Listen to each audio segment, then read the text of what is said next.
What's good? Welcome to First Street Podcast presented by Bet Rivers. Make sure you download the Bet Rivers app or go to www.betrivers.com. You must be 21 years or older. Do not forget to like and subscribe to the First Stream Podcast. Give us a thumbs up. And don't forget to tell a friend, to tell a friend, to tell a friend. On today's episode of First Stream Podcast, we got 8 good college football picks for you. We're going to go around the NFL as well as the NBA. We got 5 minutes with Ant. All right. Lady A is on assignment right now, so she will pop in a little later. But you know how we do. It is time to go get it. Let's roll.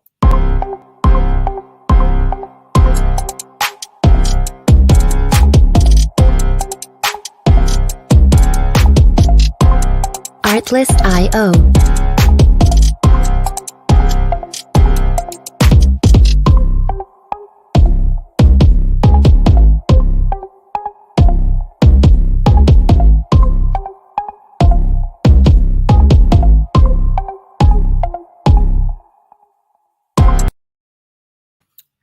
Hey, what's good? Welcome back to First Stream Podcast presented by Bet Rivers. Don't forget to download that Bet Rivers app or go to www.betrivers.com. And once again, don't forget to like and subscribe to the First Stream Podcast. We got you covered.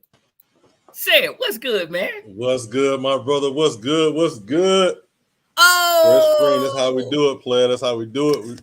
We bring it in. We coming in nice. We coming in nice with you, huh? Okay, Let's go. I feel you. All right. Hey, let's get Ant in here. Hey, how you doing, man? Whoa. Oh! How we doing, fellas? That's the Stone Cold Steve Austin, baby. My boy said pulled up over here, you know what I'm saying, when I was on route. Brought me a little treat or two. You know, nice little protection for the skull. How y'all doing, man? For sure. How you doing? Yeah, Lady A is on assignment right now. Lady A is on assignment. She is covering not 1, not 2, but 3 Super Bowl winning quarterbacks right now for the podcast, man. So, you know, we trying to do something. They got a little something. So Lady A took it. She raised the hand. She took the assignment, and she's out there trying to get it right now. She did that Baptist finger. Yes, she did.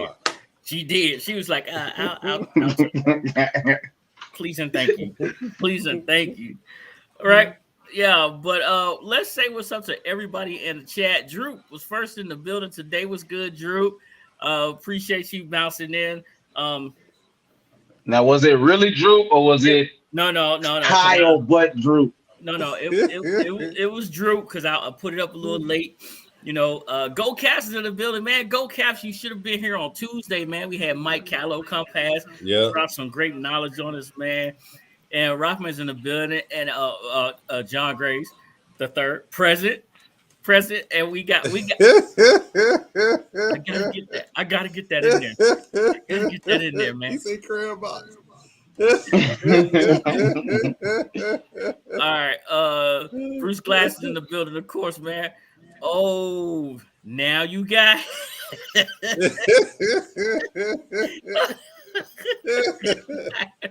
And I still ain't got my first 3 grades.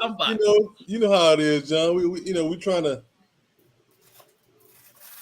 Build on up. We trying to keep moving up. Listen, one by one. Listen, we got something for y'all. If you do like the brims that we supporting that we sporting right now today, we're gonna put a little something together. Once we get about 25, what did we say? Say it, 25 orders. Yeah. We'll get that popped out. We got something else coming too. And once we get about 25, 30 orders, we'll get that popped out too. Oh, hey, Lord. hey, hold on, John. What I got to do with this, man? My bad. What I do? I ain't behind no orders, no hats, no shirts. I'm finding out about this as you guys are. John, don't do that. John know he loves me too, man. That's not true. You know he loves me. Because if you was finding out about it, you'd have been like, "Where's mine?" But instead, you did the. Yeah. Yeah. I'm contemplating. Oh, Should I now? Should I or shouldn't I? It's no, a not on the air. No, it's a sneaker. It's a sneaker. They don't know what this is. It's a sneaker creeper. You gonna call out? You gonna call out late tomorrow? Man. You gonna call out late? Yeah. Hey, listen. Let's start this off with Commanders real fast. Let's start this off with Commanders, okay? So, Lady A is out at the stadium tonight with Joe Theismann, Mark Rippon, and Doug Williams. Well, it's Joe, famous. Doug Williams, Mark Rippon. Right? That's the order that they got their Super Bowls in. What's that text she just sent us, man? What's that one she just sent us? She said, one word, what would you say to the current team? Say it. What did Joe say? Pull it up there. One word. Joe said perseverance. Perseverance. Yep. And what did Doug say? Huh? You got the text? Oh shoot. Okay, my bad. Yeah, that's right. Leadership. Doug said leadership. Doug said leadership. And my guy, Mark Ripper said, this is supposed to be one word, right? Let's get at it. This is supposed to be a one-word answer. Let's get at it. Yep. It's okay. Shall we? Shall we? Let's get at it. So since he said let's get at it, let's get at it. We got the Green Bay Packers coming up this week, man. Aaron Rodgers is Aaron Rodgers, which we all know he could be a bit of a donkey. Yeah. Right? True. He can be defiant. He can be all of that. But as of pompous. Pompous. But lately, you know, being mic'd up and stuff, you heard him tell one of his wide receivers, get the F over there. Right? Did y'all know that? Yeah. Get the F over there. You neglected these dudes all off season, and you cussed them out earlier in the season. Mm-hmm. You showed them some love, and now you cussing and fussing at them again. How long do y'all think it is before one of these wide receivers punch Aaron in the face? That ain't gonna happen. That ain't gonna happen. But you know what's funny though is just how the quarterbacks get such a pass for the things they do. When you look at him and Tom, they've been doing this type of stuff for years. You know, now was he pulling this when Donald Driver was over there? I don't think so. You know, but you know they get to be called passionate for doing those type of things. But when Des Bryant does it on the sideline, you know, he's a problem. And that's the main thing that I hate is that these guys get a lot more leeway to do and say things that kind of cross the line, to be honest. But because they're larger than life characters and figures within their organizations, and because they play the quarterback position, this stuff gets a pass. So I don't know. Do I think somebody's going to punch them? No. Should somebody? Yes. I think that will humble them. But come on, this is also the same guy when they were in London who said, man, I wish we had more time to go to the pub and, see the city. You're there to play football, Aaron Rodgers. Oh, yeah, well, he did see the city, and the Giants gave him that L. Man. So, there you go. Now, I ain't saying it won't happen, but I will say with this new generation, this new crop of wide receivers, this new generation of kids, certain things you just can't say to people and them turn away from it and say, okay, it's part of the game. He just talking. Because what may happen is that same person he talking trash to, point his finger, they may turn around and say, look, I'm not one of your effing kids, and it could cause a disruption. You know what I'm saying? And it's sad to say that it could happen, but I think he'll check himself prior to that. Because I don't really think Aaron Rodgers is about that business. He may talk a good game, but I don't think he ain't about that smoke. He ain't about that smoke. Oh, I don't think he about that business. John Jackson out here. he pointed out Aaron Rodgers has never won at FedEx Field in regular season. Donovan McNabb, Kirk Cousins, Alex Smith all sent them home with L's. All sent them back to Lambeau Field with an L. And he says, but he also won once in the postseason, which is versus Kirk Cousins, that he won that game. We're about to dive right into that. Let's get into injury report. Randall Cobb did not practice today, but Rashad Gary was back. He was a full participant at practice today. David Bakhtiari was limited. Randall Cobb and Rashad Gary full participant. That's with a toe. Jake Hansen did not participate. Their other guard was limited in practice. Aaron Rodgers was a full participant, right thumb. Christian Wirth, wide receiver, didn't practice hamstring, and Mercedes Lewis didn't practice. He's a vet, so a rest day.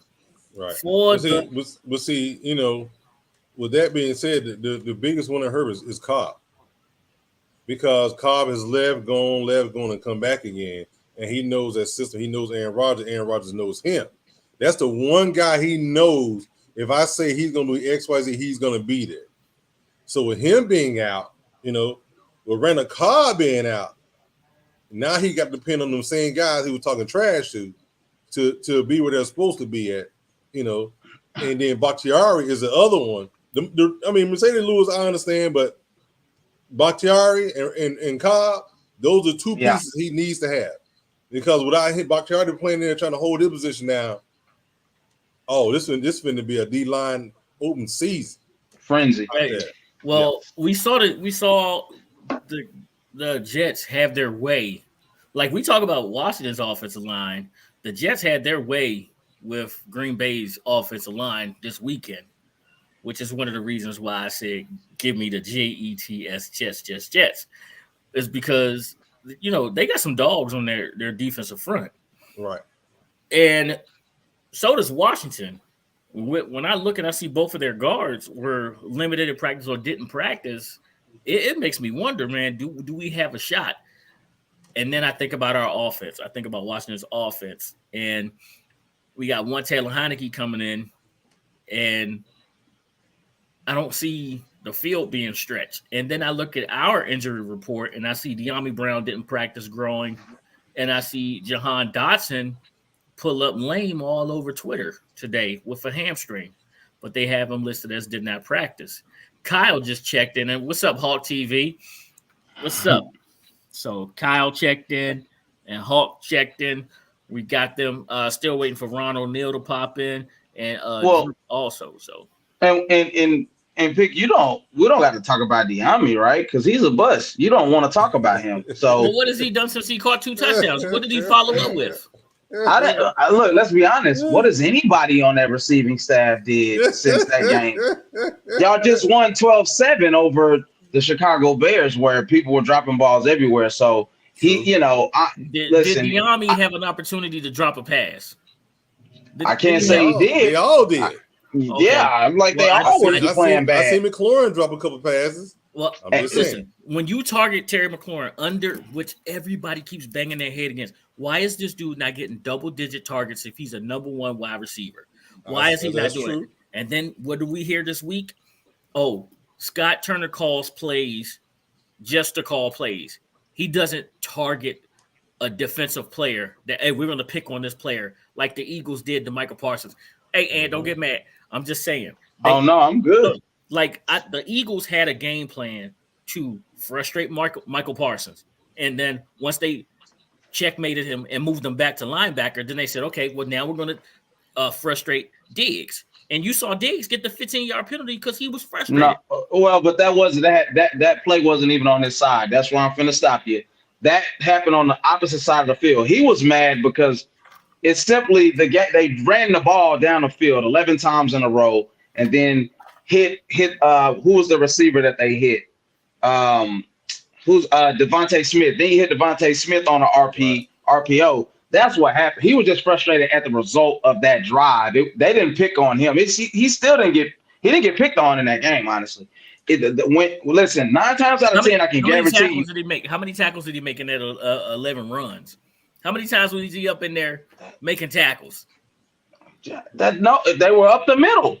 That's the problem with this defense is they're soft up the middle. And on what was it, 3rd and 5, the best opportunity that we had to actually stop them during that drive. Yeah, we just losing Ant. We're losing Ant. Nah, somebody was calling me. But straight up the middle. Like said, told me. The running quarterback is going to be one of the soft spots on that defense, and the tight end, I believe you said. I could be wrong about that. But yeah, so Jalen didn't run crazy on us, but he had situations where they showed that they were going to blitz the gaps and then faded into coverage when they probably should have blitzed the gaps. And then the plan was for him to run the whole time. So that's what it really was. He was frustrated because he knows what this defense is capable of. And Anthony Brown is going to get picked on 90% of the time. That's why I was getting to. Anthony Brown and the guy that's in the slot, I can't think of his name, on the play where A.J. Brown scores, he follows him all the way across the field. And then when he goes back in motion, he doesn't follow him. And then he's wide open for a touchdown because they were playing man. So, that's what the frustration was about. Is because that was just – yeah, it was a man zone. It was poor execution. So, I'm sorry. I know what you're saying. We getting off for the Washington, but you brought that up. I did. But my point being is they did something to frustrate y'all's defense. Like they picked on a player, and Scott Turner is not doing that, which is what John is saying here. He says Scott Turner's a boy trying to prove his smarter than his dad. Right, and he said Jahan also tweaked his groin in practice running a route, which is what I was talking about that you guys can see on Twitter. So pick. Also, to your point, I was gonna say y'all don't have the time to pick on anybody. Like those guys, like they're under pressure. Like this will be the best opportunity is getting Heineke in there because y'all already complain. And y'all complain about Carson holding on to the ball, which is a fact. But Taylor does as well. But he's going to be able to get those running plays in 3rd and short, hopefully, if y'all get those opportunities. And I can't imagine that it's going to be a quicker offense. He has no choice. You know what I'm saying? So I think that's a part of the problem. It's not that y'all can't. It's that y'all haven't had the opportunity. Well, we should have some movement. Oh, my God. Touchdown, New Orleans. Who was dropping dimes versus who did he throw it to? Secondary. 89. I'm trying to see his name. Little Thursday night action. Chris Olave took both safeties' attention, and old boy snuck right behind him. Oh my God. Corner has no chance. Oh my God. He dragged the dude. He dragged Wilson the last 5 yards. And just in case, hey, speaking of Wilson. He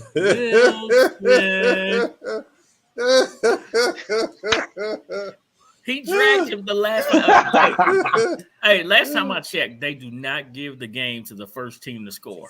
You're right. Oh, you're right. But don't act like you ain't the most overreacted person, good or bad, to start any game, sir. But I am just saying though. You don't skip leg day because you never know when you're gonna have to drag a defender into the end zone. And that's all legs right there. Yeah, that's a fact. Don't skip leg day.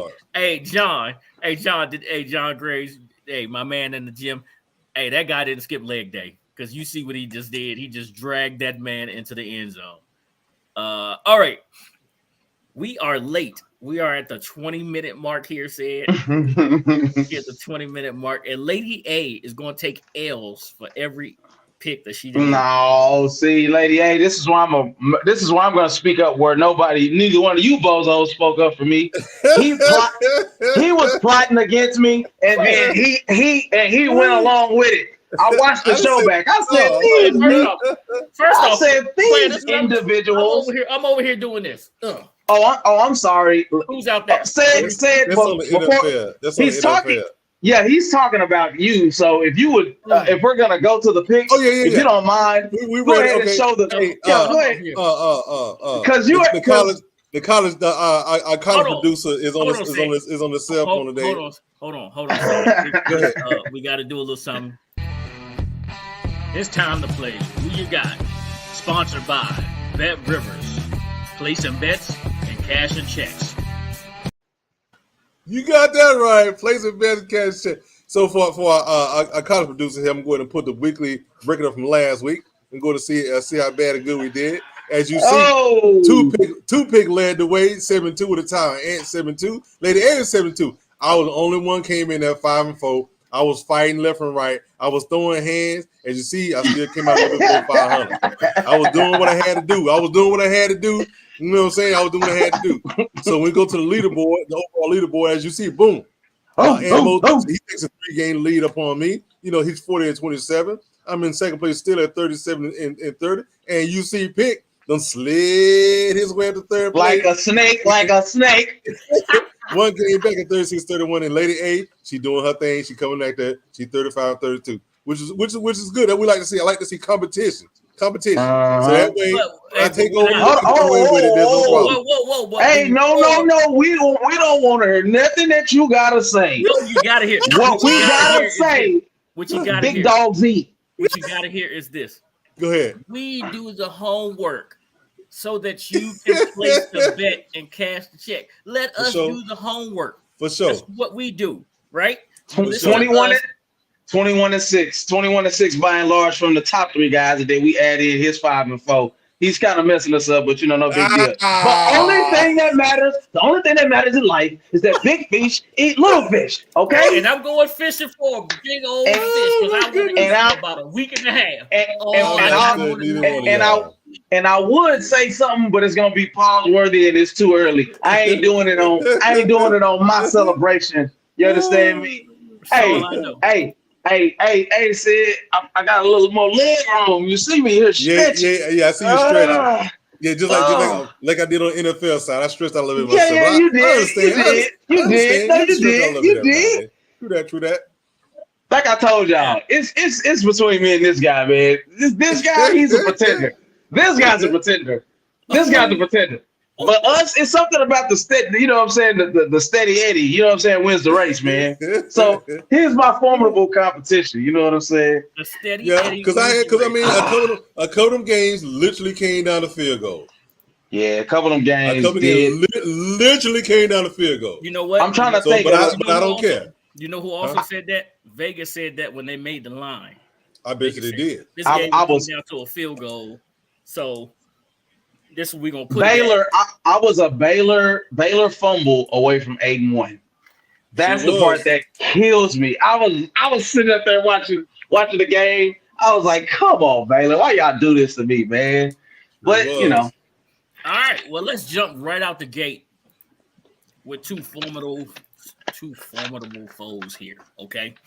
We're gonna start you right off with a banger right now. We are not playing, we're not waiting to warm you up.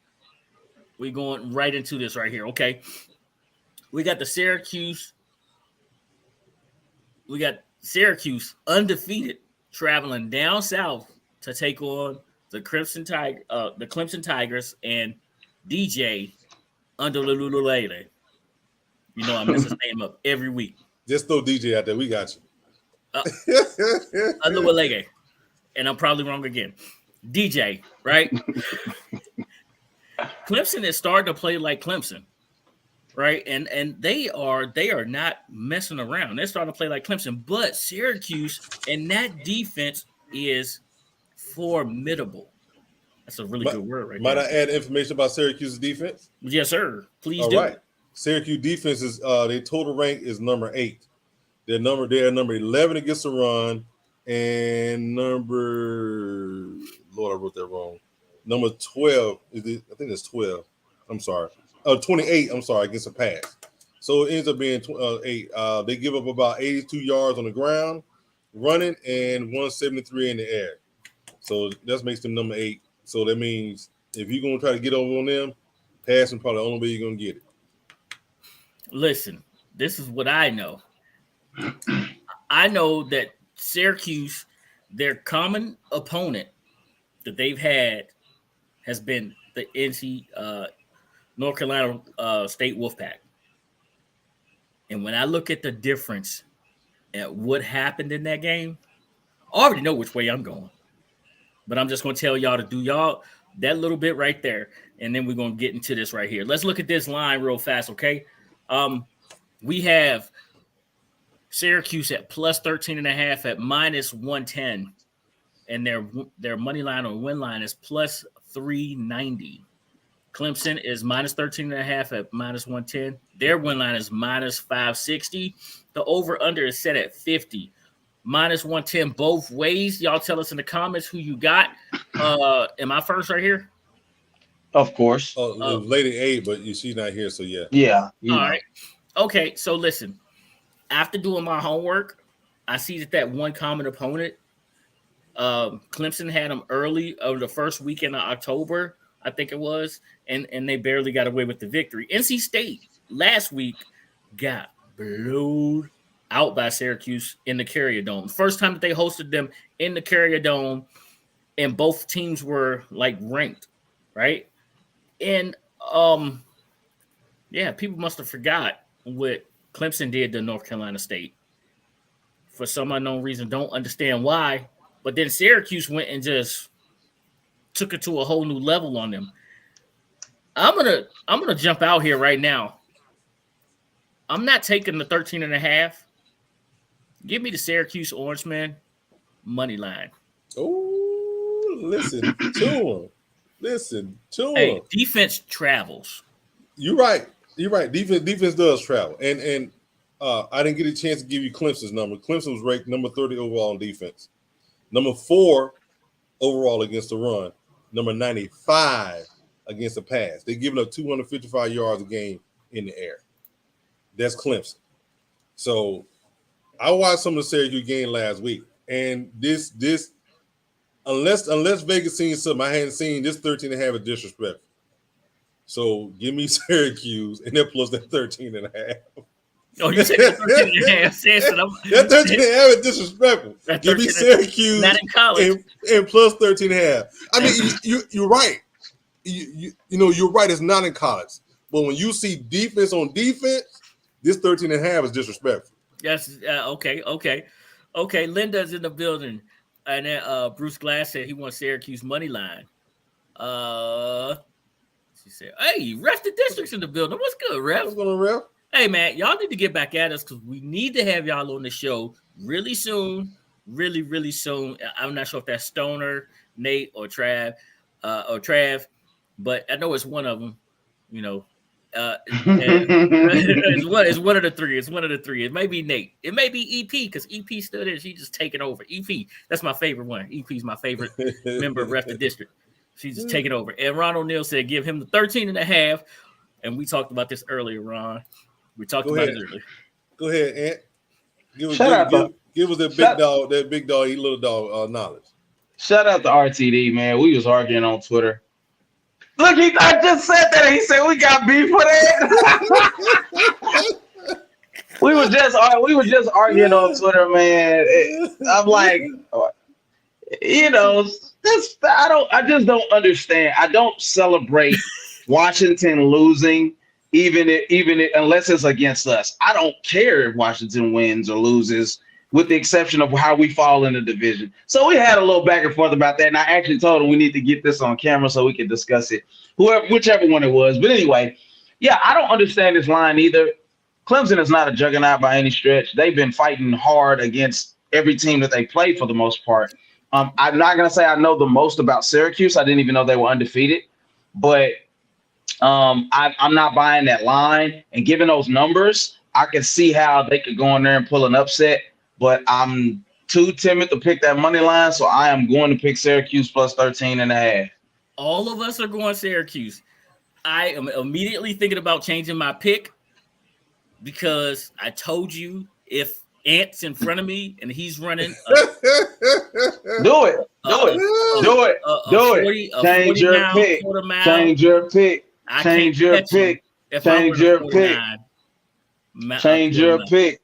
Change your pick. All right then. You're losing. Hey, one last thing about that. One last thing about that pick. In the last 8 games, how many of those do y'all think Syracuse have won? Against Clemson? Against Clemson, the last 8. I think it's 2. John, I don't argue with everybody. I don't argue with everybody. I'm just a resident Cowboy fan.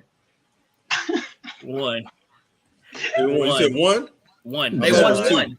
No, they won 1. They won 1, which means it's time for things to change. All right. True. Now, hey, let's keep this right here in Texas. This is a battle. A battle in Texas. We got University of North Texas versus University of Texas San Antonio. The running. Oh, I know who picked this game. Yeah, you know who picked this game. You know, whenever I pick this game, it's a reason. It's a reason. Listen, nobody has made me more money than UTSA. Nobody has made me more money than UTSA. Just keep that in mind. So when you see UTSA, those are your buddies. Pick could be on it. All right, we got North Texas. North Texas is actually struggling just a little bit, and UTSA is finding their stride in conference. So this is a conference game, and the reason I actually put this the reason I actually picked this game is because North Texas is that school in this conference that will not back down from the Roadrunners. They fight them as if they are cousins, and every time they see each other, it's on site. So that 10 points right here should let you know how, they cousins that just don't like each other, right? Yeah, on site. So that 10 points right there is really something. It's really something right here. So listen, you got North Texas at +10 at -113. Their money line is +275. UTSA is -10 at -107 at -360. The over-under set at 72.5. 112 for the over, -112 for the over, -109 for the under. I gave y'all all of that to tell you this.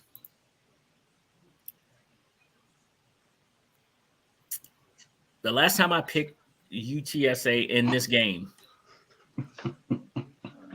I lost because of the spread. So what does that mean for Toothpick?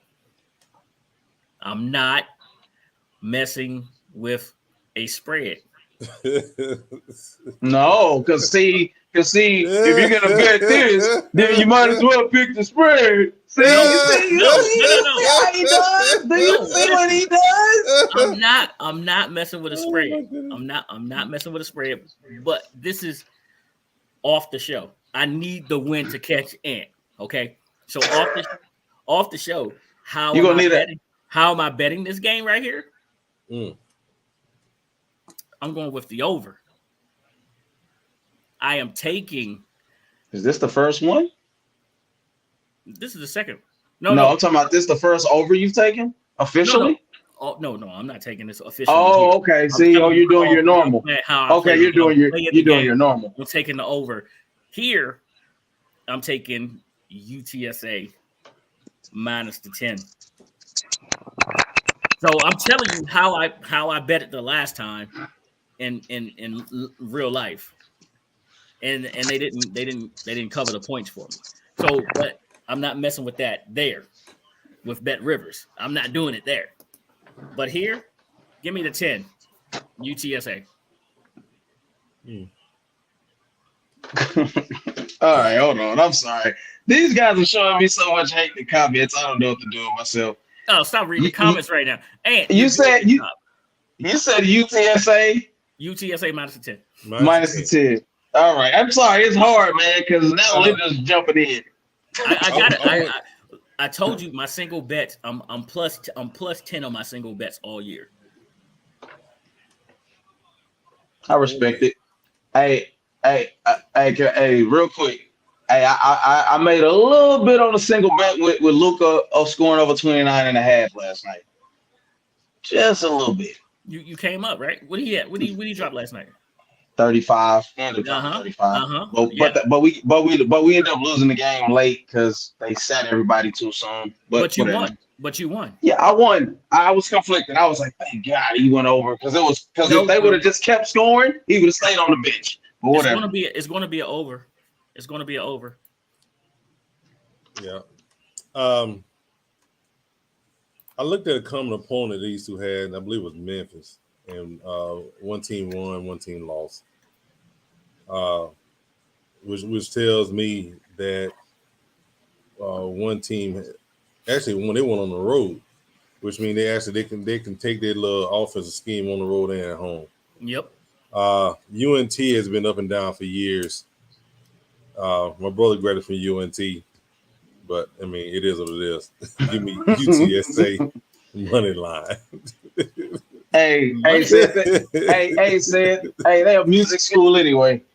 That's what he was there for. There you go. That used to be our yearly trip. All the seniors, they would take them to North Texas. So, yeah, UNT, they started off pretty good. They're a fighter. I think they'll get better too. A lot of these teams, and it's just so many teams in the Metroplex, man, that got potential. Just in Texas in general, it's a lot of competitive sport. That's what we do. Us, Florida, all the, you know what I'm saying? But I got to go UTSA money line as well. I don't trust the spread either way. So I do got to play it a little safe and just go ahead and take UTSA on the money line. I'm going to lay that money. I'm going to tell you right now, they covering this 10. They are literally covering this 10. That's because Pick didn't put his money on the 10. I put my money on the over. UTSA is going to cover the 10 because if I had placed my money, let's say if I had placed my money at the plus 10 for North Texas, they would have blew them out by 40. Right? so what I do know is UTSA can score and score a lot. And see, that's my thing about it. That's why I can't go either way. The over under is 72.5. At 72.5, that means somebody gonna put up points, or somebody gonna make it close to drive those points up. With games like that, with those over unders, and I don't know too much about them, I gotta stay away from this. I have to stay away from the spread. You can do it, I have to stay away from the spread, but I understand. In honor of Lady A, I mean, I think UNT, their feelings might be hurt from the last game. Oh, like what? I mean, I'm going money line. Oh, that's shout out to Lady A. You know what I'm saying? Might their feelings hurt. Hey, let's go big dog status over here, okay? Let's go big dog status now. Let's go to the SEC.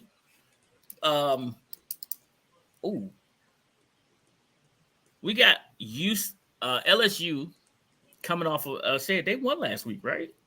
Who, LSU? Yeah, they beat Florida They beat Florida. They beat the brakes off of Florida. They didn't just beat Florida. They beat the brakes off of Florida. They was absent the day before at home. Don't get me started on that. Shout out to AntMoe for that pick, LSU.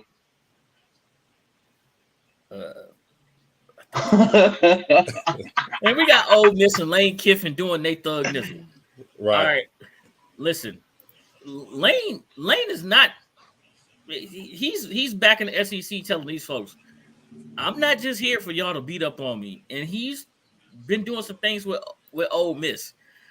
This is really going to be a fight in Louisiana this weekend. And I think they got him down there for homecoming. Is this their homecoming, said? I'm not sure. Something telling me that there's a big party going on in Louisiana, and I think that LSU's homecoming may have something to do with it. Now, we saw what happened the last time somebody got scheduled for homecoming, and then they had a pretty good Hey, you're a little aggressive, dog. Last time somebody got scheduled for homecoming, and they took offense to it, we saw what happened. Ooh. Who ain't I swat? want to say, and I'm about to look this up real fast here, but I believe this is LSU's homecoming. Something keep telling me this is LSU's homecoming. Let me give you the facts that I did my homework, okay? Mm-hmm. In the last 5 games, LSU has won 3 out of 5, right? Mm-hmm. That was Coach Edgeron. Last year, Ole Miss beat them by 5. No, margin of victory. They 28. 28. You went from 5 to 28. No, I'm wrong. It's 5. They beat them by 5. They covered because they was minus 28. They covered the spread. Give me. Oh, let's look. I didn't even get the line yet. The line. Ole Miss is plus 2.5 at minus 109. Their money line is plus 108. LSU is minus 2.5 at minus 112 at minus 132 for their money line. 67 is the spread. 67 is the over under at minus 110 both ways. Hey, just give me Ole Miss plus the 2.5 right now. Matter of fact, switch that. I just told y'all Lane Kiffin is not coming in to play nice. Give me Ole Miss money line. Well, what I've seen out of this Ole Miss squad is that they got a problem stopping the run. One of the things that LSU does well, they run the ball. Ole Miss escaped Kentucky 22-19. Escaped Kentucky. Ole Miss was in a dogfight with a bad Auburn. And let me say it again, a bad Auburn team. As a matter of fact, if I remember correctly, one time it was down in the game against Auburn, in Auburn. But, I mean, it is what it is at this point. I think LSU may have found their right game against Florida last week when they put up 42 against them in Florida. So, with that being said, give me LSU. Oh, man. You know, give me LSU at home money line. LSU at home money line. LSU at home money line. Oh, I wrote LSU, not my name. Now we be what's his name on Instagram? 30, Mr. Coach what's 30. his Coach 30. Now, do y'all see any of Lou Young stuff? No, I didn't even check Coach 30 this week. I didn't even check with him. No. I'm talking about Lou Young. It's a guy named Lou Young. He redid the Deion thing with the you better put that back foot down, dog. I'm gonna send it to you. I'm gonna send it to you. It's straight gold. But yeah, I'm feeling the same way it's said on this, man. I really believe that this might be where they actually LSU finally gets their footing, and then we could expect for them to be not the freaking bottom of the barrel in the SEC. This very unpredictable thing. I don't care for that coach whatsoever. I know him. Let me take that back. I know him well from him destroying my squad once or twice a year, every time with his horrible coaching. But I do think that they get on track, and I got to take LSU on the money line as well. But it could we because it's Jekyll and Dr. Jekyll and Mr. Hyde or whatever that is. I can't. I'm gonna stay away from any close spreads. I'm just gonna say they find a way to get the W. LSU on the money line. Say it.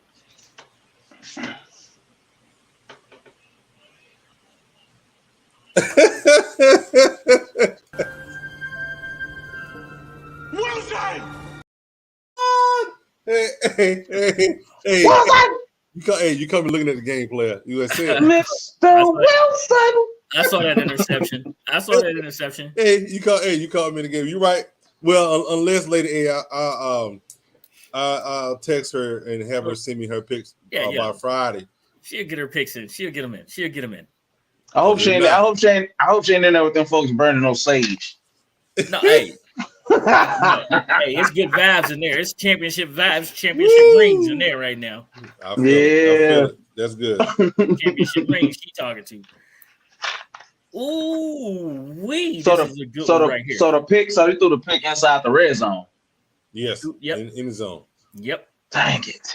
Oh, don't worry. You will Come on, Saints. You know what? Oh no, I'm rolling with I'm it. gonna go ahead and do this one, Pick. I'm gonna go ahead and do this one.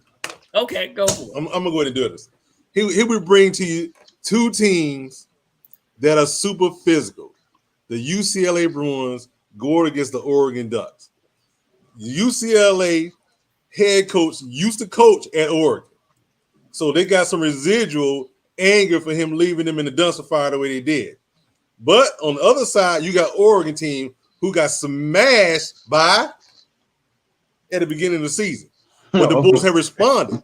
Not only have they responded, the quarterback who was Mr. Mixed Match, Bo Nix, they're now talking about him in the Heisman. How about that? And these boys have moved up. They've moved up into the polls, which is good for Georgia in the long run. But that's another story. But this is going to be a massive game in the Pac-12. This is going to be a massive game in the Pac-12 because if UCLA loses, there's nobody left. Yeah. I will say this. They have a quarterback in DTR. This is his fourth year in this system. He knows it very well. He's a read option quarterback who does it very well, but he can also throw that rock. UCLA is ranked 33 in total defense, 88th against the pass, 16th against the run. Oregon is ranked is 61st against total defense, 13th against the run, 113th against the pass. So that defense for Oregon is coming together, more run than pass, but it's coming together slowly as they get there. So with that being said, this game is being played in Oregon. Y'all do know the owner of Nike is an Oregon fan, but we'll get in there long. So they may even bust out a new uniform just for this game right here, because that's what they do sometimes. In big games, in big games they do that for real. In big games they bust out a new uniform in big game. Hey, ain't saying nothing about what's on my head. He ain't saying nothing about it. He ain't said nothing about it yet. Anyway, the spread for UCLA is plus 6.5 minus 113, win line 175 on the win line. That means Oregon is a favorite at minus 6.5 and 108 on the spread, minus 225 on the win line. The over-under is 70.5, which means they must expect the scoreboard to go ding, ding, ding, ding, ding, ding, ding, at minus 110 on the over and minus 110 on the under. Pick is on you. Listen. There are some people that just make their team play better in big games. Give me DTR. Listen, flat out winning this game. Give me UCLA money line. UCLA money line. They going into Oregon. They making a statement. DTR is going to erase old boy's name from the Heisman, and people better start taking notice. Put it out there, Pick. Put it out there. It's a straight up baller. Now, and I will say this as well. UCLA is coming off a bye week. So they should be healthy. They should be ready to go. Hey, will that affect them going against a team that has learned to be physical from the head coach who coaches the defense, who's learned to be physical? DTR make defensive players cuddle. Now y'all saw what he did. Y'all saw what he did. He made them cuddle. But one thing we said, what do we say about defense? What we said, defense Pick? Defense what? Defense travel, but this defense at home. But then they played last week. So with that being said, DTR about to make them cuddle. With that being said, I got to go with Dan Lanning and my boys at Oregon money line. Oregon money line. DTR about to make them boys cuddle. And Coach 30 going to say, look how long he made y'all sit there. Come on, Ant. Man, I'm not going to lie, man. I'm not so sure that there isn't a big hype train around UCLA. It's giving hype train. And I don't know if I could trust it. Who's better against the pass overall? Better gets a pass. No, UCLA, not you. Say it. UCLA is better against a pass. Oh man, going to Oregon. Oregon been beating the brakes off people too, man. But it's that quarterback for UCLA though. He's so poised, man. I tell you what. Let me get UCLA plus 6.5. I'm a say I ain't guaranteeing a win, but it's gonna be close. Even if it's high scoring close, it's gonna look like Baylor and whoever else they play against. So yeah, that's what I'm gonna roll with on that. Well, welcome, Lady A. Hello. Oh, Look at you. You made it. She's back for retirement. We're going to talk about it in a minute, okay? Ooh. But listen, hold on. Let me give you something real fast. I'm going to give y'all something. All right, so right now, I'm going to give you the quarterbacks. DTR has 1,510 yards on the season, completing 74.8% of his passes, 75% of his passes, 9.3 yard average, 15 touchdowns, 2 interceptions, a passer rating of 180.6. So pretty much a 181 passer rating. Did he play against Georgia? We got Bo Nix. Go ahead. I don't think that's a prerequisite to be in the NFL. I'm just telling you. I mean, you give me numbers. He got good numbers, but he didn't go against a squad that's going to get him on D line in the backfield. But go ahead, I digress. So Bo Nix, right, went up against Georgia, and he has a whopping 16 more yards. He has 1,526, a completion percentage of 70.4. So we're going to say that's a 70% average because it's a lower than 5, right? 8.2 yards per attempt, 12 touchdowns, 3 interceptions, a passer rating of 157.4. So we're just going to say a 157 QBR. And 2 of the 3 interceptions was where? Okay, so that was against Georgia. No, what I'm saying is, all I'm saying is, an interception since he played Georgia. He got roughed up by a defense that was much better than what DTR has seen for the year. That's all I'm saying. So that doesn't make either one less than the other. All I'm saying is what Bo Nix had to do in game 1. He went up against the defense. Game 1 said you're supposed to get better throughout the season. So what you telling me he here? Has. So what you telling me? He got better throughout the season, and you don't think DTR has gotten better? All right, Lady A. Go ahead and let A get a pick between UCLA and Oregon. We'll catch you up later. I always go with Donald Duck. But y'all don't remember that? Yeah. I always go with Donald Duck money line. So he didn't fail me last time. Hey, let her go and get caught up. And there's no better time than now. We can all go forward on one accord.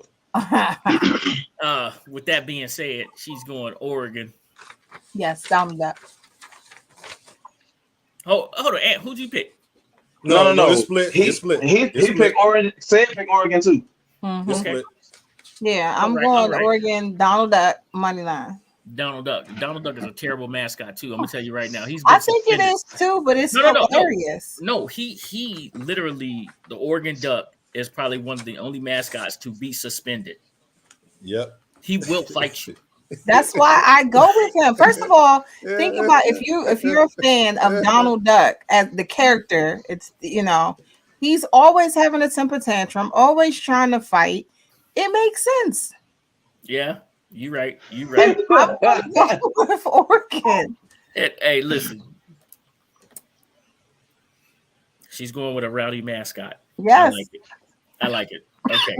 A rowdy team. Yeah, a rowdy teenager. Okay. Our next game, we got the University of Texas versus Oklahoma State, coming off of a tough loss to TCU. Right? They're coming off a tough loss to TCU. Texas is coming off of a nice win where they got their – what kind of haircut does he have? I don't know. It's not a mullet. It's terrible. Like, it's party in the back for sure. It's a mullet. It's a mullet. That's a terrible – It's a mullet, but we don't ask them questions. When we see that, we be like, That's all you can say it's That is the worst. That is the worst kept mullet ever. It's terrible. Your boy's mullet. He likes his. When you guys watch Texas this weekend, y'all look at their quarterback. That is the worst haircut. Somebody need to take him set to the side, put him in a barber's chair. It is terrible. He like right now. He likes his baby Jesus. He imagines his baby Jesus with Leonard Skinner shirt on, and on the shirt it says "We love to party." We love to party. I like my baby Jesus like that. But that's the thing right now. I found out from my kids that a lot of celebrities are rocking mullets, and I don't know why that ever came back. I don't know. I know who's not rocking a mullet. That's Amen. Say it is never gonna rock a mullet. Joe Dirt.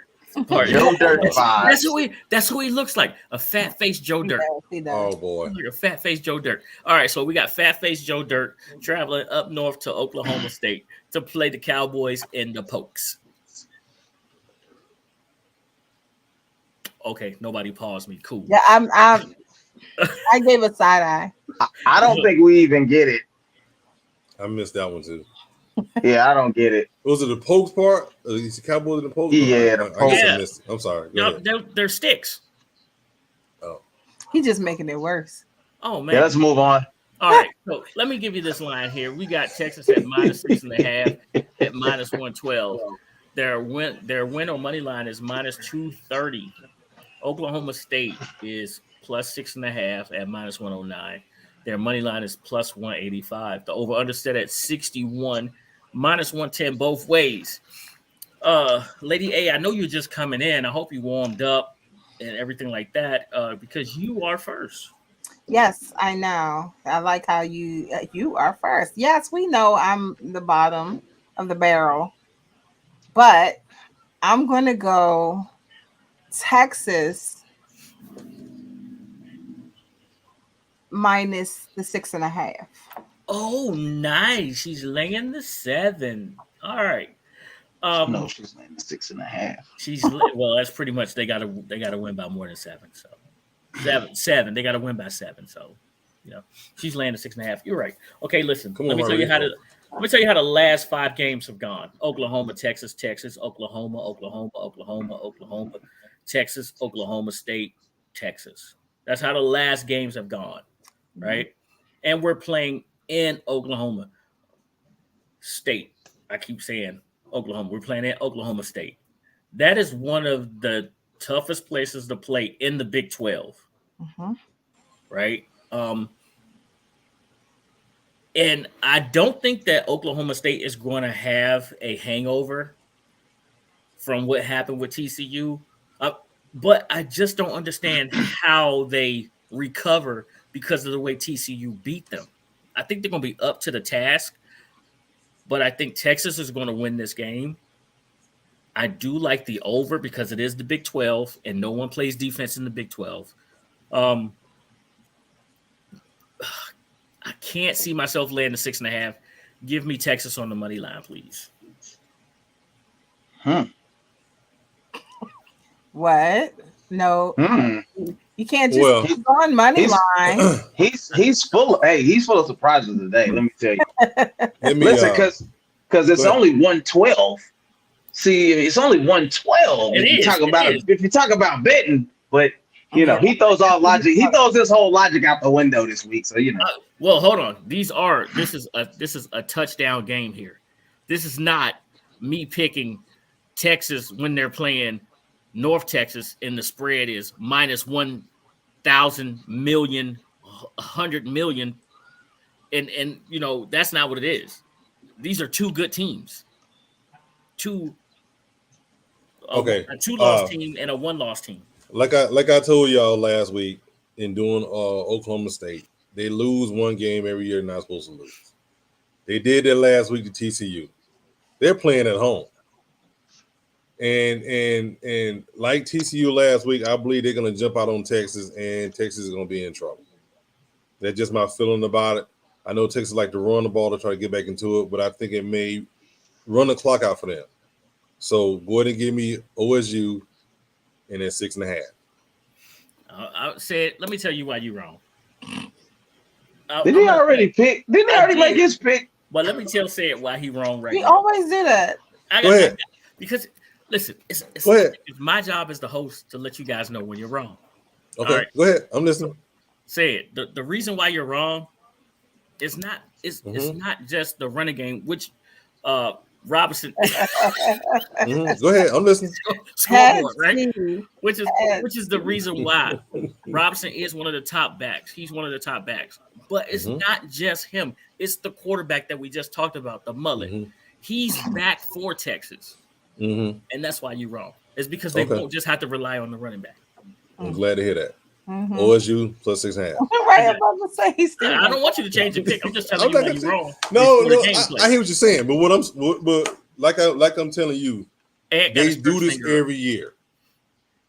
OSU does this every year. They go into one game they're supposed to win, and they lay an egg.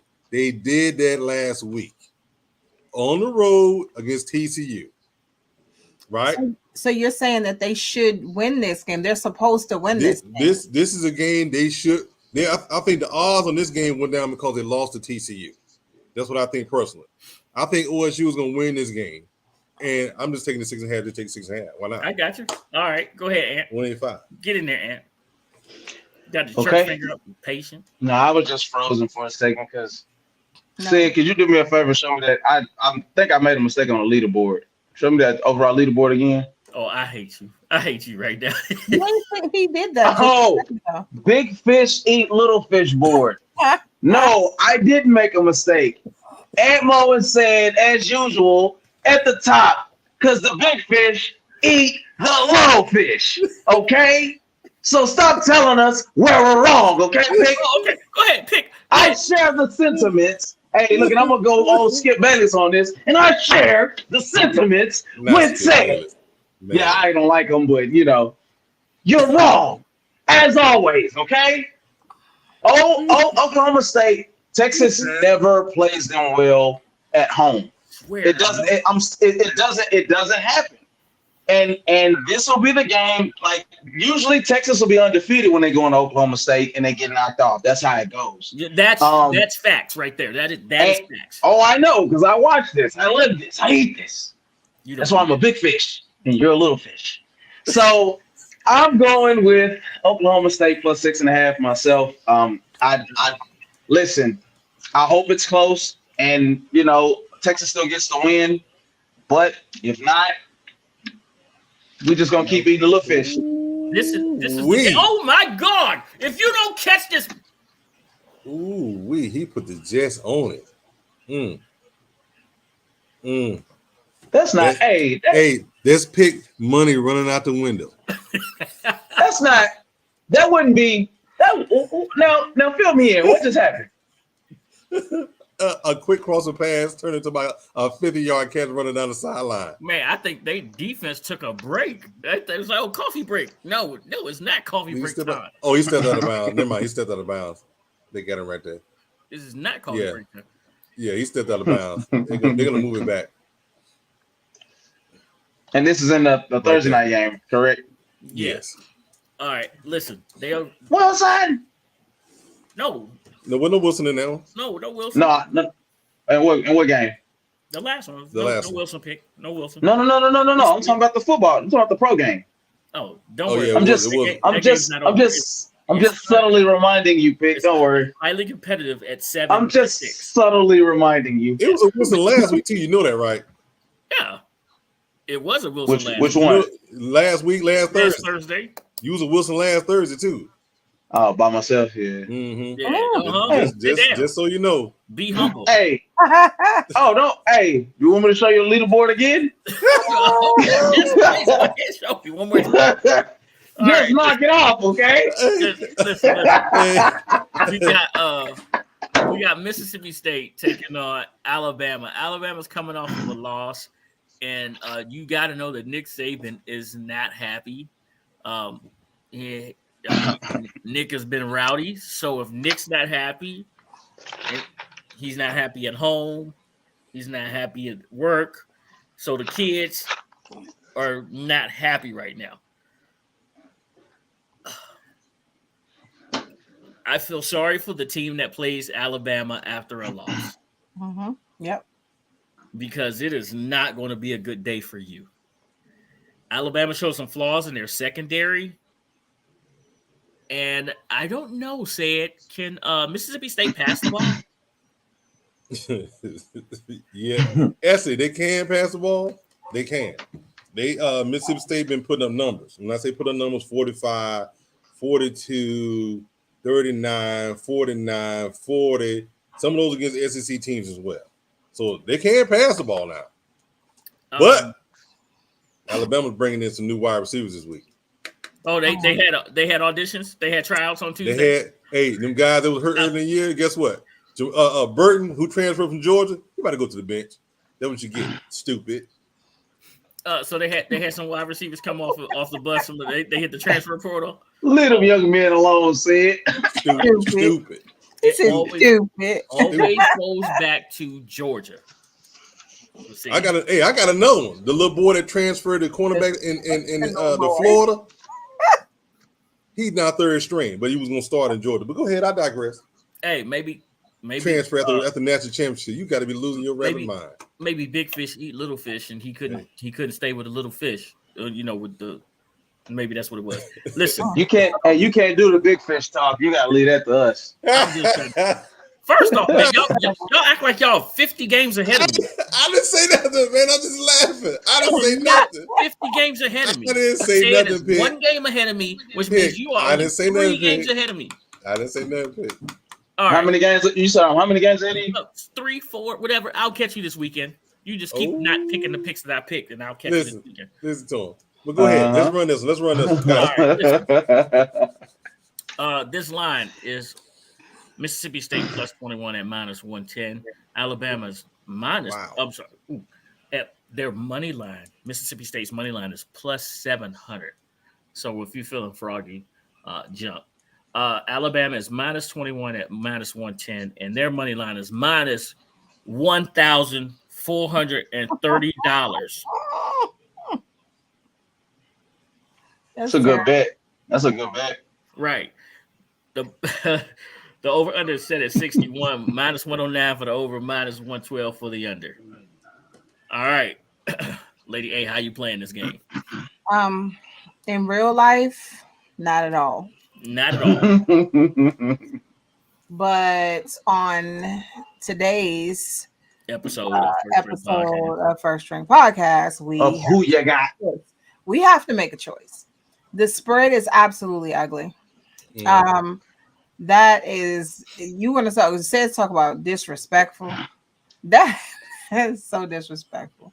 With that said, I do think that because the spread is the way that it is, you should just pick or choose. I don't think that you should go with the spread for this one.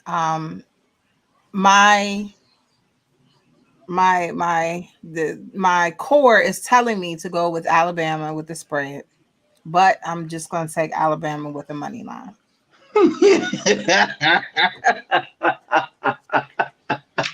That's all you can do. What are you going to do? After last week, I absolutely love it. I feel it. After last week, I feel it. Go ahead. But look at it like this: because I do my research and stuff like that. So one source was leading me to go Alabama with the spread, but then because that's who has $1,000 to make $100. You hustling back. But here's the problem. See, this game, if you want to go over under, that makes sense. But if we're talking, is going to win this game, I know Alabama's going to win this game. But when you do your research, on one hand, you'll find, they may win by 21. But then you have another, source, and it's like, they might win by like 15 instead. So. It's difficult to say. Well, yeah, it's not difficult to say. You know what you say? Give me money line State plus the 21. No, but see, you don't know. Listen, Alabama's going to win this game. Right. By 15. That's true. Mississippi State plus the 21. Now, if they win by 22, I'm still winning. No, well, That's what I said. In real life, I would not do any of that. I said that from the jump.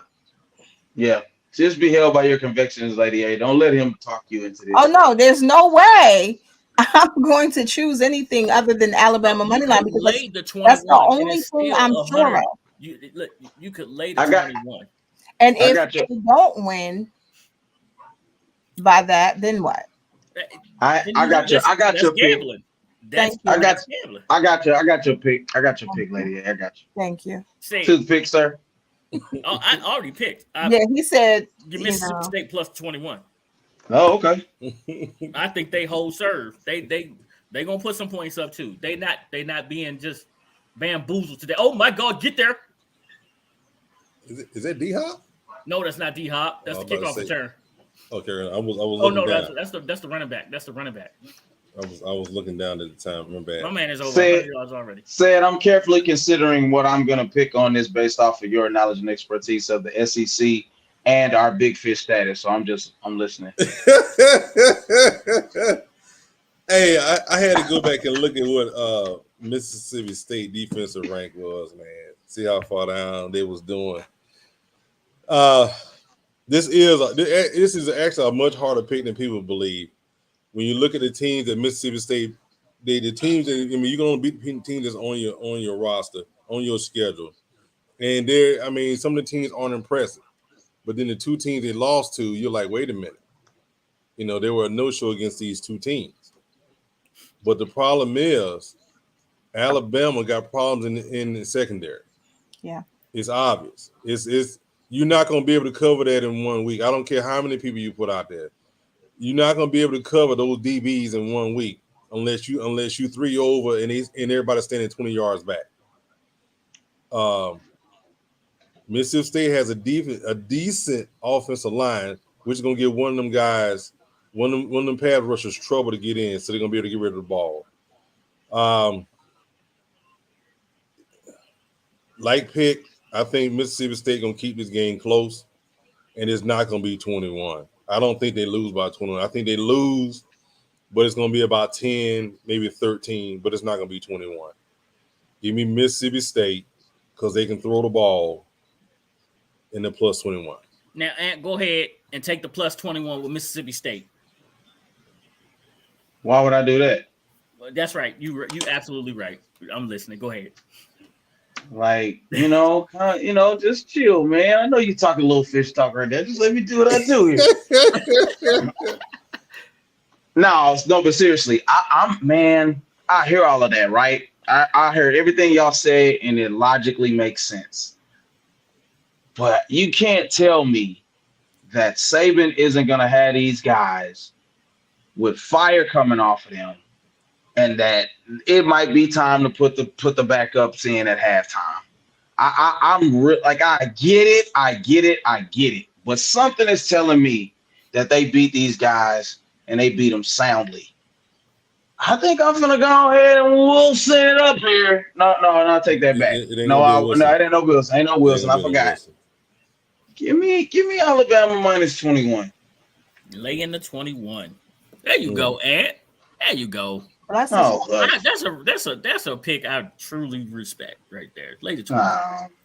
Because he hoping they don't get it. It sounds like shade. It sounds like shade.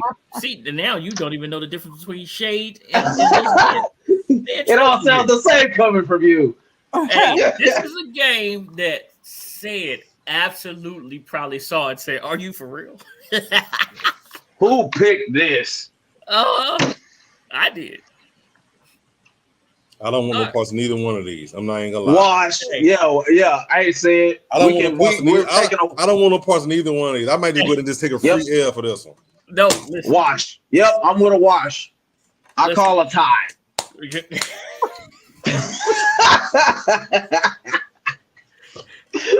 This is why this game is important. Oh my goodness. Say it. Penn State couldn't tackle who? Couldn't tackle a shadow. They couldn't tackle their shadow. They still got people running past. Oh, they saying ghost. Minnesota is in the same boat. Yeah. They can't tackle.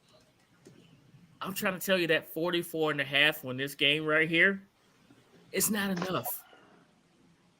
Ladies and gentlemen, this is going to turn out to be a track meet because this is two defenses that don't want to hit anybody, but somebody's got to stop somebody from scoring here. Minnesota loves to come in and run the ball. Coach Fickle, high energy. And then I think Penn State's coach is starting to lose his team. I think that he is truly starting to lose his team, and this is why this is a big game for him. It's at home versus Minnesota, a team that Penn State needs to beat, not shouldn't beat. They need to beat this man. They need to beat Minnesota. And the Golden Gophers need a victory in the worst kind of way right now to stay legit on their side of the Big Ten race. That's what makes this game so important for both teams. Let's look at this spread. We got Minnesota at plus 4.5 at minus 113 for their spread. Their money line is plus 155. Penn State minus 4, minus 108 for their spread, minus 190 on their money line or win line. 44.5, like we talked about earlier, and that is minus 112 for the over, minus 109 for the unders. Actual still holding right now. Lady A, how do you see this game going down? Well, Penn State's going to win. They're 9-6 in the series between the two. They're the better team, not by much though. So do you play the spread? Don't you play the spread? If you do your research, and this is not for pick, this is for everyone else watching. If you do your research, you'll find that, okay, they may win by 3. They may win by 6. So that's definitely something you want to dive deep into this type of game. Penn State, what are they doing? How are they playing against Minnesota? Traditionally, how they're playing this year, that's a factor. Me, I'm going to go Penn State money line because I think they're going to win by 3. Lady A, you have done your research. These two teams play each other every 3 years. And in this series, it goes Minnesota, Penn State, Minnesota, Penn State, Penn State, Minnesota, right? So I gave you the first one first. The last time they played, Minnesota won, and they won by 4. The spread is sitting at 4.5. Right. So that would have been with Saquon Barkley. And they have a dynamic freshman now here at Penn State that they actually need to give the ball to. Penn State will win this game. I'm going to actually lay the 4.5 with Penn State right here because I think they will cover that. And it's Penn State's turn to win at home. Say it. Again, I don't want to pick neither one of these teams. Minnesota can't decide whether or not they're going to come play. They're going to lay down. They're going to take a shower. They're going to leave the locker room. Penn State they can't tackle a shadow. And it's too late in the year to try to fix those deficiencies when you got people running right past you and you're missing tackles, you're diving, shorter blocks, and it's not working.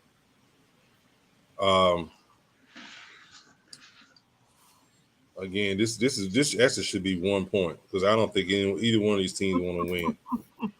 I'm just gonna go with Penn State money line because if he lose, he out the league. So man, that's a win-win for me. I don't like him no way. Yeah. But saying he could be the next coach of the Tampa Bay Buccaneers. That really wouldn't bother me.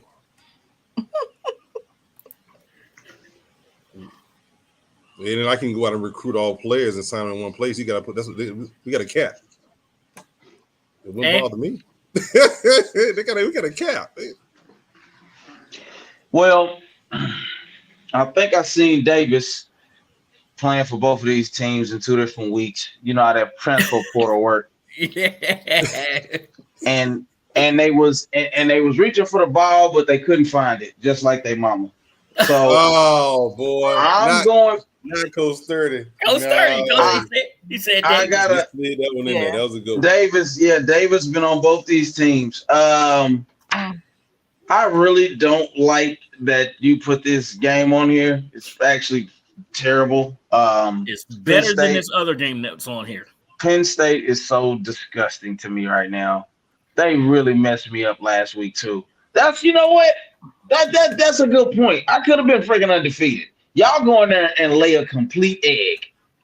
Baylor, I could accept, but Penn State, I don't like. But I'm with y'all. I can't find myself even more going to bet with Minnesota on this. I'm just gonna say Penn State money line and keep it simple. You holding grudges? No, you ain't talking. You holding grudges? Purdue. I know you ain't talking Purdue. Purdue. Yeah, Purdue. You holding grudges? Hey, say holding grudges too, right? I ain't to say it. There's a few of them. It's a few of them. Hey, my granny used to say they didn't tell they draws with me. Oh boy, that's old school right there. Oh, that's yes, old school sir. right there, boy. That's old school. Yes, right sir. Hey, let's get to the dessert of this college football weekend right here. Like, I wish I could have my dessert first on this one right here, because a lot of these games they just setting you up to warm you up for this game right here that'll be on while we're doing our NFL picks on Saturday. This game will be live, and I probably won't be able to stay focused because we're going to have this game on the TV, you know. But we got TCU and Kansas here. Kansas State, I'm sorry, and Kansas State. And, man, every time I see that logo, the only thing I want to say is Thunder. Yeah. Thunder. Yeah. Thundercats. Like, oh, that's all I want to say. Every time. It's the Thundercat logo. Yeah. Oh, did they just score, say it? They did. Okay. All right. This game right here, man, literally, I just can't wait for it. We got TCU and Duggar. He's doing his thing. Kansas State doing their thing. Both of these teams, man, they are undefeated on the road and at home. Well, on the road is Kansas State. They're undefeated on the road. Of course, TCU is undefeated all the way around at home and on the road. But the thing for me that makes this game so special is Kansas ain't afraid to come in your house and punch you in the mouth and then put their feet on your couch. And that's what they're going to try to do when they come down to Fort Worth. They're going to try to punch TCU in the mouth, and their defense is big enough where they don't want them. You fighting a bully. Kansas is a bully, and they coming in. And the question is TCU going to let them just come in and bully them in this primetime game, or is TCU going to shrink down to the moment? Let's look at this line. We got Kansas State plus 3.5 at minus 112. Their money line is plus 140. TCU is minus 3.5 at minus 109, and their money line is minus 175. The over under set at 54.5, minus 114 for the over, 107 for the under. Okay, Lady A. Didn't this come in at It did move. TCU money line was like 105. Yes, this line has moved. This line has been moving for quite a while. This line started at 4.5. Mm-hmm. So, with all of that said, TCU has let me down before, as far as the spread is concerned. But I am going to go with TCU minus the 3.5. TCU minus the 3.5. I'm going to make this quick. Give me Kansas money line. Kansas State money line. Kansas State money line, please and thank you. Is that right? Yes, sir. All that talk. This should be a good game. TCU has made some very good turns in a couple of games, especially the last game where they were down early, like 14-0 early, 14 or 21 early. 21. And they made a good run to turn that around against Oklahoma State. I like the way Kansas plays as well. And I was trying to look up right quick how well Kansas plays against the defense, against the run. Because that's what TCU is beating everybody with right now is against the run. Mm-hmm.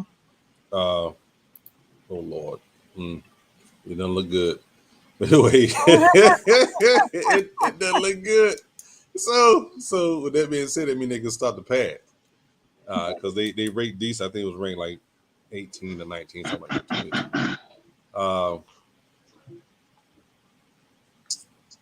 You know what? Yeah, I think it's time for TCU to lay that egg. Give me Kansas in a plus 3.5. Mhm.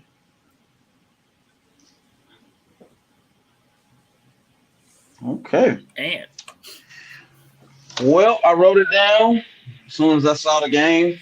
I'm just gonna go with the convictions of mi corazón. Somebody got to be loyal to the team that he been ranting and raving about all year. Give me TCU on the money line. All right. Come on, Pick. hey, that money line is wrong, man. Yeah, it's supposed to be minus Right? 175, right? Minus Nope. 175. Yes. Too late. Minus That's what I'm 175. taking. No, you don't get no plus money. Oh, That's no, I'm minus. taking it. Yeah, Hey, because hey, it opened baby. at minus 105, right? Yeah. I noticed, man. You know, graphics department be drunk. Vegas mess up. That ain't on me. No, And it's I not Vegas. and I It's the and I graphics did department. and I did put a check on this. I put a whole work check on this. So I need you. I It's need you minus to catch. 175. So minus No, 175. You got to put 175 down. I said it right. The graphics department be drinking. Listen. Mm. oh, I- I think I identified that yesterday, didn't I? Yeah, you did. You did. You did. You called the graphics department out. Uh-oh. And Lady A, didn't you go TCU? Easy. Yeah, I went to TCU. I'm drifting. Yeah. It went TCU, so you're not alone with your Wilson right there. No, All right? I ain't no Wilson. No. Oh. Okay. What is it? Well, thank you. There you go.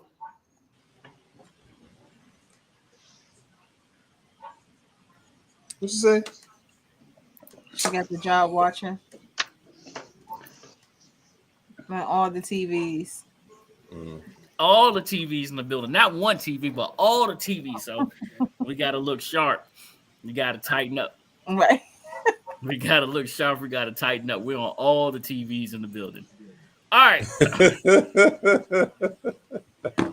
Those are our picks. Man, listen, we got to get faster in our picks because it's just terrible right now. We supposed to have about 5 good minutes with Ant. But before we get into that, Lady A, you had an assignment today. You was on location for us. Where'd you go? What'd you see? What'd you do? So I went to this week. The Commanders is doing an alumni weekend, so a lot of alumni are in town. They're gonna present everyone with all kinds of different things. So if you do have a chance to go to the Commanders Green Bay game, it's gonna be one that you'll probably never forget. You'll see all your childhood heroes and all of that. I was able to go and they had it like a panel for all of the Super Bowl winning quarterbacks. So for those who don't know, the Commanders won with 3 different Super Bowl MVPs and quarterbacks. From 1982, we had Joe Theismann. From 1987, we had Doug Williams. 1991, we had Mark Rippon. So all 3 of them, it was pretty good. It was good to see them together. Joe Theismann looking young and vibrant. Still got that mouth. He just talk trash and all kinds of stuff. But they gave me some insight on where the team is now, what their thought process was, how things have changed over time. It was a really good panel. We were able to kind of chat with them afterwards, bump elbows, get autographs, things like that. So that was real fun. I still got my little VIP event thing on. I literally just ran in here and jumped on the camera, but it was definitely a good experience to see these 3 guys that you hear about them, you watch them on TV. You see them get inducted into the Hall of Fame. You see all these things. And to be able to sit there and talk to them and see them come together. They really give each other props. I do like that about them.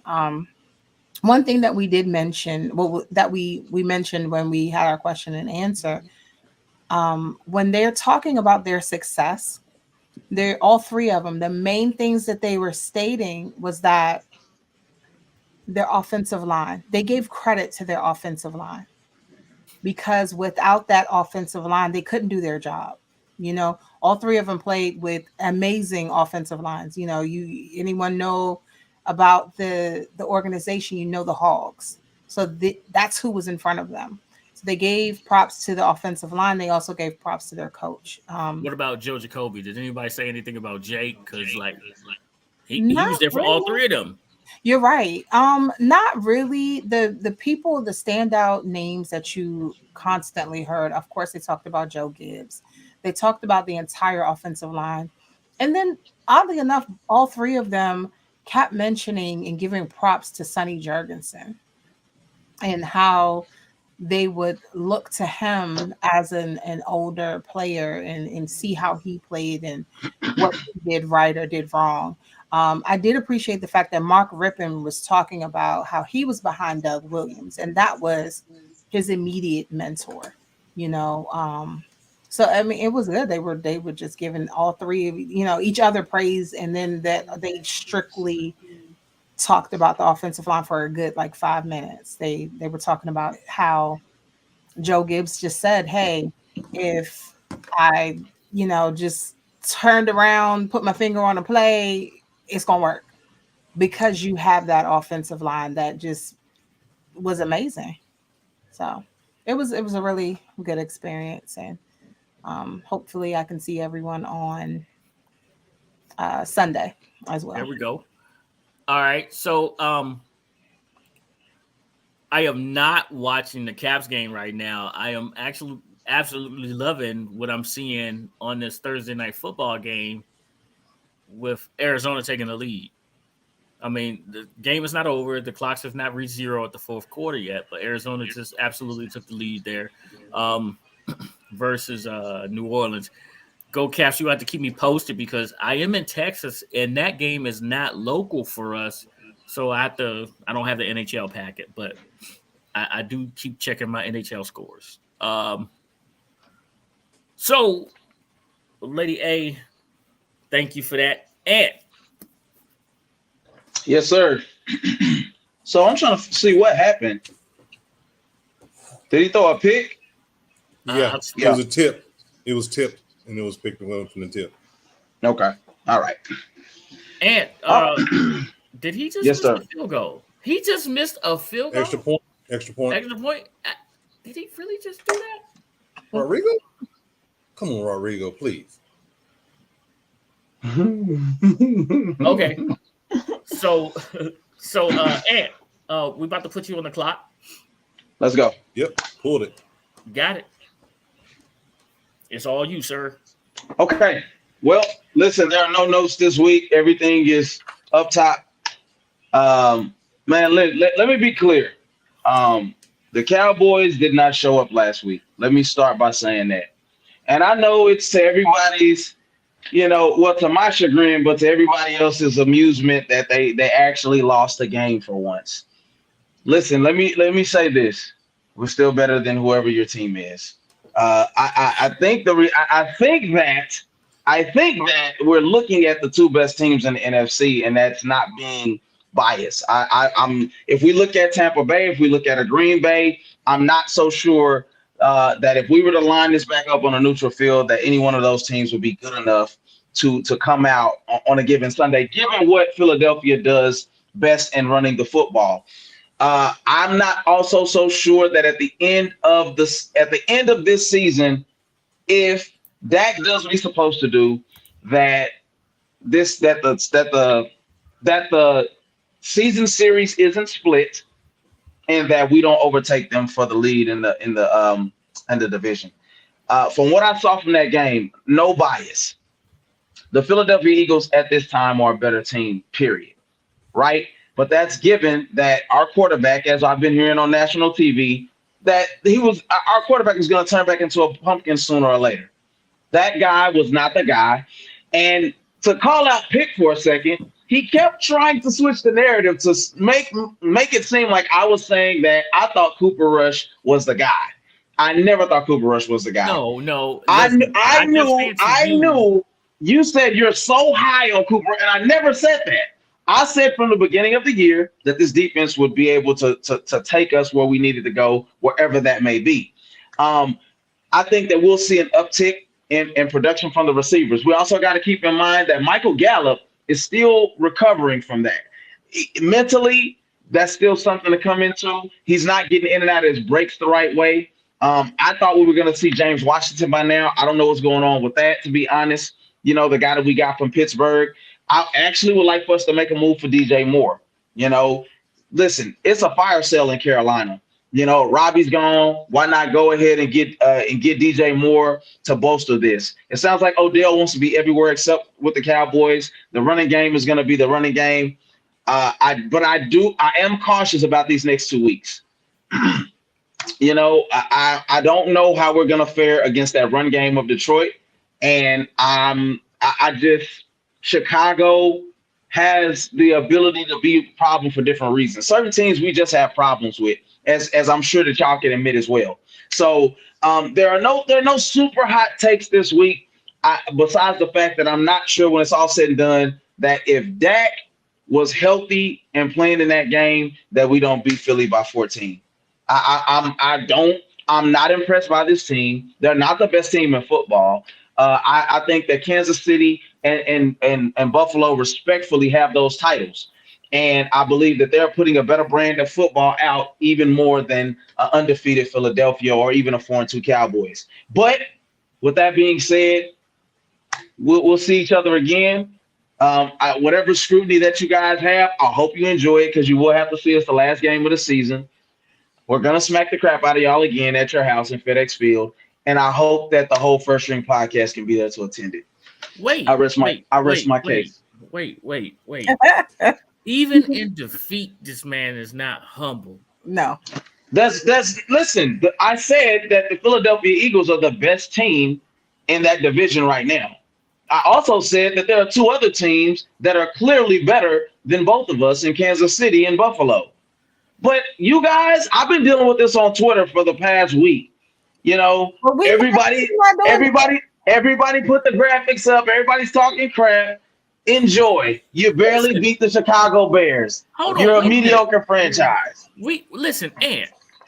You got mad at me for calling another pick for saying Philly money line. No. I laid the points. Saying they are going to beat y'all by more than 7 because it was 6.5. And you got mad at me talking about disrespectful. And I said you are disrespectful. And you got lucky. You got lucky. I'm gonna tell you why. Because he threw 3 picks, Pick. One of them was a touchdown to CeeDee Lamb going down the sideline. The receiver failed. Because he got blazed up by the offensive line. He got no. Listen, I said, y'all got lucky with that. And oh my gosh, I said Cooper Andy Rush, Dalton sucks. I said Cooper Rush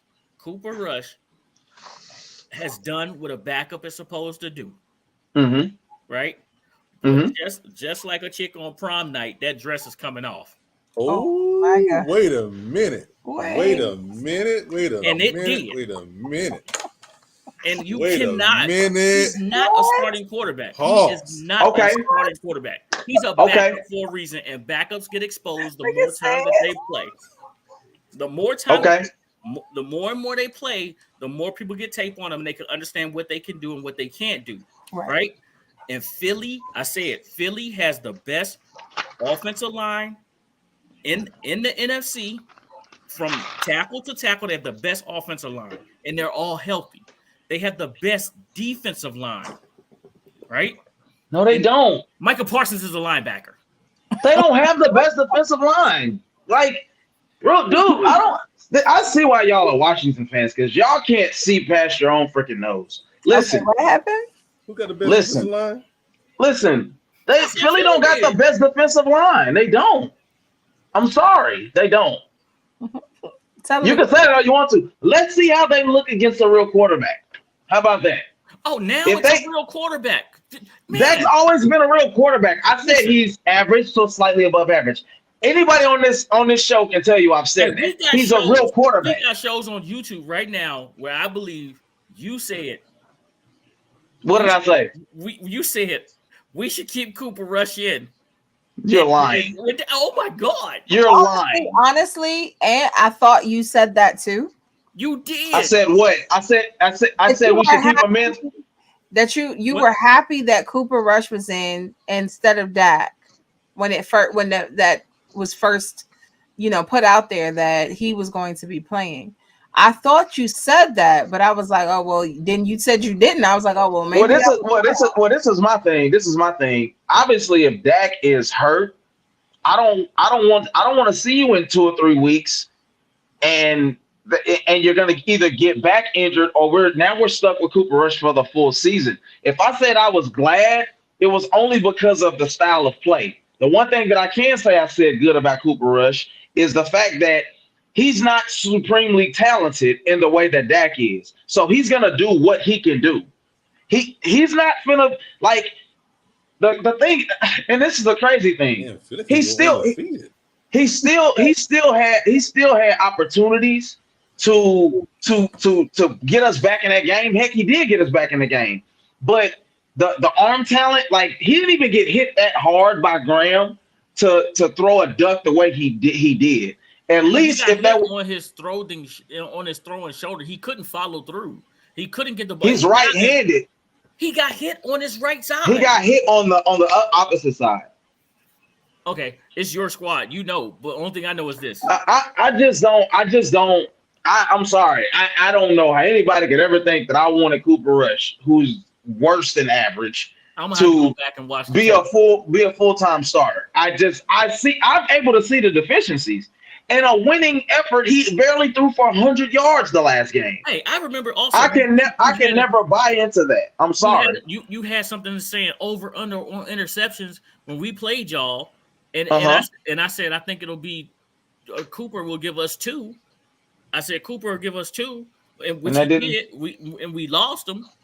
No, it doesn't count then. Pick what matters. The result is if you actually take the ball in possession. But at that time, you said, "Oh, Cooper doesn't throw any interceptions or something like that," and Cooper's a much better quarterback. This is when you actually. I never said Cooper Rush is a much better quarterback than Dak Prescott. Stop lying. Watch this. I'm going back. Please pick that up. I've never said that. And I remember correcting you during the show because you were like, "You're so sold on Cooper Rush." I was never sold on Cooper Rush. It was before that. I remember you speaking highly of Cooper Rush. I just can't remember when it was. This is what I spoke highly of with Cooper Rush. His ability to stick to a game plan. Period. I guarantee you, go pull it up. I want since you doing it, pull it up. But I promise you, I have never been in favor of moving forward with Cooper Rush being the full-time starter for the Dallas Cowboys. Well, I'm gonna say something. Listen. I do believe that y'all will beat the brakes off of who y'all play this week, Chicago or Detroit. Detroit, I don't know. We'll see. I don't know what they got to fix. They got to fix a whole lot. Offense, defense, special teams. They got to fix it all. But listen, Cooper Rush he did his job as a backup quarterback. He won. He won yep. what? 4. He went 4-1. He went 4-1. He was serviceable. He went 4-1. He did a great job for Cowboy fans to turn on Cooper the way that they did. I think that's wrong. I'm gonna say turn on him. Oh my God. Oh, you talking about the Fairweather guys? No, yeah. But we can't be. Come on now. Come on, Vic. You can't be surprised by that. You can't be surprised by that. You gotta take a backup quarterback with a grain of salt. Listen, we had Colt McCoy here forever. I think that Colt McCoy. And y'all beat the brakes off us with him. I think Colt McCoy was giving Jay Gruden part of his check, and that's why he stayed on the team. Because there's no way we shouldn't have improved our quarterback room by cutting that dude and getting rid of him. But listen, Cooper Rush went 4-1, not 1-4 as a backup. And the most important thing that he did was he took care of the ball, which is what they have to do. And they did rely on the running game. Now that Dak is back, I think they should continue to rely on the running game and don't trust that thumb just yet. Let him work his way back in.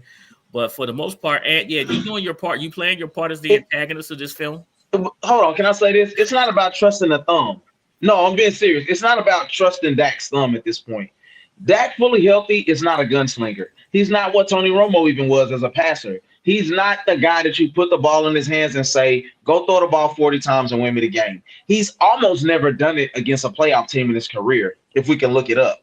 I don't think I've ever seen Dak Prescott play against a top defense or a winning team and it was a shootout and he's won the game. That is not who he is. All right. And so that's just the truth.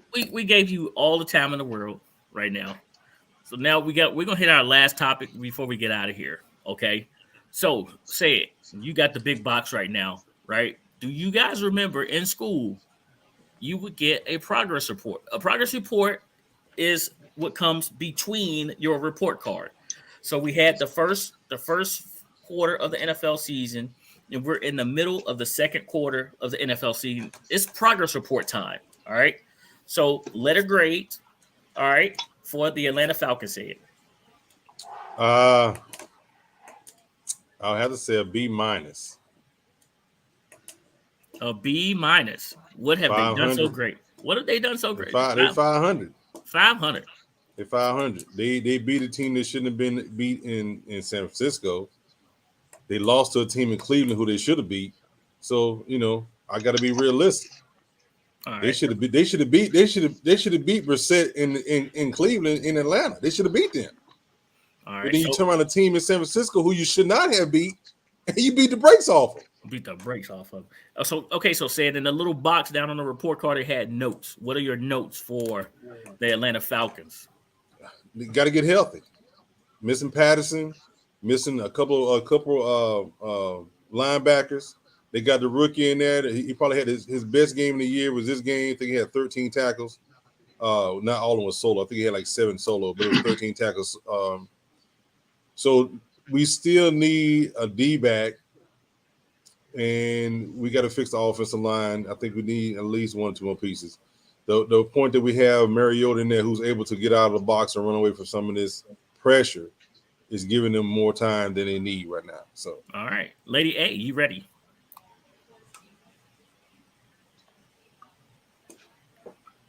You are muted. Sorry. The Washington Commanders get a good strong D from me. The only reason you heard me. Talk that talk, Lady A. Grade A vitamin D. That's what it is. It says it. So the reason for that grade, first of all, week 1, they did well. They showed so much potential. And then they, when they played the Lions, it wasn't too bad. It was still an L. But when you look at the way that they played, it was, of course, less than week 1. They still lost the game, though. But they did still show a little bit of potential. The Eagles game, it was downhill from there. Like, I understand the Eagles are doing well, but it's a division game. You got to bring your A game. It did not seem like they brought their A game to the Eagles game. Or the following week after that, the Dallas game. We saw too many errors. And then they continued on with the Tennessee Titans. Hold on. Pause for a second. Did y'all see Kyler Murray going to the head coach on the sideline? Yeah. That goes back to what we said before that they're not on the same page. I didn't mean to interrupt. I wanted to mention that. He trying to tell them they can't cover D-Hop, and why are we not targeting D-Hop? Yeah. But as far as the Tennessee game, again, another L. That made me I was so frustrated with that game, especially at the end. And then the Bears, you won, but it wasn't immaculate. It wasn't extravagant. It wasn't a good win. It was really ugly. I feel like you have the tools. You came to school with all of your supplies, appear and dressed nicely. Okay. But then you failed at what you were supposed to do. You have a lot of potential. You know, when you're young, you hear teachers telling you that, and you're like, whatever. Potential does mean a lot. You have the tools, you have the potential. They can turn the rest of the season around and do better. So they get a D. It's not a complete fail, but what's your notes? What's your notes? Yeah, I'm giving you my notes as I go along. Right now, okay. Yeah. I mean, I don't really have much more to say after that. I feel like what was the notes that the teachers used to give? Progress report? Oh no. Yeah, they in the notes section. Put the little comments down there. Improvement. They need improvement. They don't pay attention. That's what it was. It was pay attention. Pay attention. Okay, got you. And man, listen, I gotta say they get a B plus. Like, I mean, to y'all's point, I mean, they went 4-1 with a backup quarterback. It don't matter who the backup was. The sky was falling after going 0-1 and losing to Tampa Bay the way that they did, and to go 4-1, to come back in the second half against the juggernaut known as Philadelphia Eagles. You know, I think that's pretty impressive. You know, you take away those 3 turnovers, and I get it. You know, in a vacuum, you got to take it for what it is. You take away those 3 turnovers, you don't know what that game actually looks like. You know, if I would say notes, I would say stick to the plan. You know, you got to be able to continue with this game plan that you put out there. There's no reason you shouldn't lose. You should win 95% of the rest of your games. You know, with the exception of if you lose to the Eagles again. Like, there's no being able to run and pass in strategic spots with that defense. This shouldn't be the same old Cowboys as we know them. I appreciate that thought. And what's your notes for them? Your notes will stick to the game plan, right? Stick to the plan. Like, stick to the plan. Stick to the plan, man. Just status quo. What you've seen us do at 4-1, you should be able to continue to do. Like, don't try to get cute with Dak.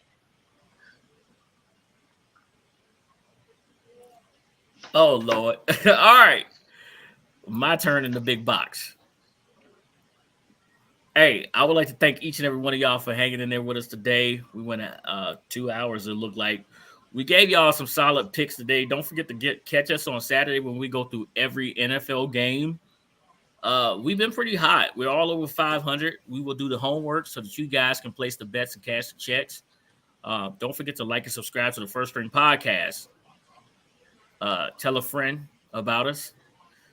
If you would like one of these nice brims we got on right here, once we get 25 orders, we will then go ahead and place that order and send them on out. That's how that's going to go right now. Hit Said on Twitter. Hit Said up on Twitter. He'll keep track of the orders for the hats. So hit Said up on Twitter. His handle's right there, ublink71. Hit him with a message, hey, you want a hat? He'll tell you the price and everything like that, and we'll get at you. He'll tell you how to get that money to him. Say it. We call it an OG Classic because we get in and we get out. Tell him, say it. Go Dogs.